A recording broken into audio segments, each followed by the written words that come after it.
உலகளாவிய மென்பொருள் ஜாம்பவானான மைக்ரோசாஃப்ட் நிறுவனத்தில் ஒரு பூகம்பமே வெடித்துள்ளது. எப்போதுமே மென்மையாக பேசக்கூடிய அதன் சிஇஓ சத்யா நாதல்லா இப்போது ருத்ரதாண்டவம் ஆடி வருகிறார். தன் நிறுவனத்தின் டாப் லெவல் அதிகாரிகளுக்கு அவர் விடுத்திருக்கும் எச்சரிக்கை இதுதான்: ஒன்று, எங்கள் வழிக்கு மாறுங்கள், இல்லையென்றால் வேலையை விட்டு வெளியேறுங்கள். விஷயம் என்னவென்றால், உலகம் முழுவதும் இப்போது ஆர்டிபிஷியல் இன்டெலிஜென்ஸ் அலை வீசுகிறது. இந்த மாற்றத்தை மைக்ரோசாஃப்ட் முழுமையாக கையில் எடுக்க வேண்டும் என்று சத்யா நாதல்லா துடிக்கிறார். ஆனால் நிறுவனத்தின் சில பழைய தலைவர்களும் உயரதிகாரிகளும் இந்த வேகத்திற்கு ஈடுகொடுக்க முடியாமல் திணறுவதாக தெரிகிறது. அதனால்தான் சத்யா நாதல்லா ஒரு அதிரடி முடிவை எடுத்துள்ளார். நான் மேனேஜர், நான் கையெழுத்து மட்டும் தான் போடுவேன் என்று சொல்லும் காலம் மலையேறிவிட்டது. உயர் பதவியில் இருப்பவர்களும் இனி ஒரு சாதாரண ஊழியரை போல, அதாவது இண்டிவிஜுவல் கான்ட்ரிபியூட்டரை போல களத்தில் இறங்கி வேலை செய்ய வேண்டும். தொழில்நுட்ப ரீதியாக அப்டேட் ஆக வேண்டும். அப்படி முடியாதவர்கள் ராஜினாமா செய்துவிட்டு போய்விடுங்கள் என்று முகத்திற்கு நேராகவே பேசிவிட்டாராம்.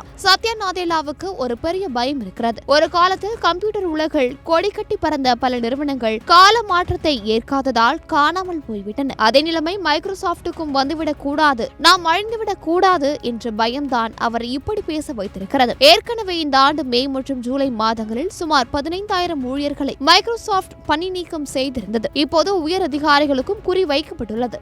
நிறுவனத்தின் முக்கிய தலைவரான ராஜேஷ் ஜா கூட ஓய்வு பெறும் முடிவில் இருப்பதாக தகவல்கள் கசிந்துள்ளன. வேலை பளு அதிகமாக இருக்கிறது என்று புலம்பும் அதிகாரிகளிடம் வேகம் காட்டுங்கள் அல்லது விலகிவிடுங்கள் என்று கராராக சொல்லிவிட்டார் நாதல்லா.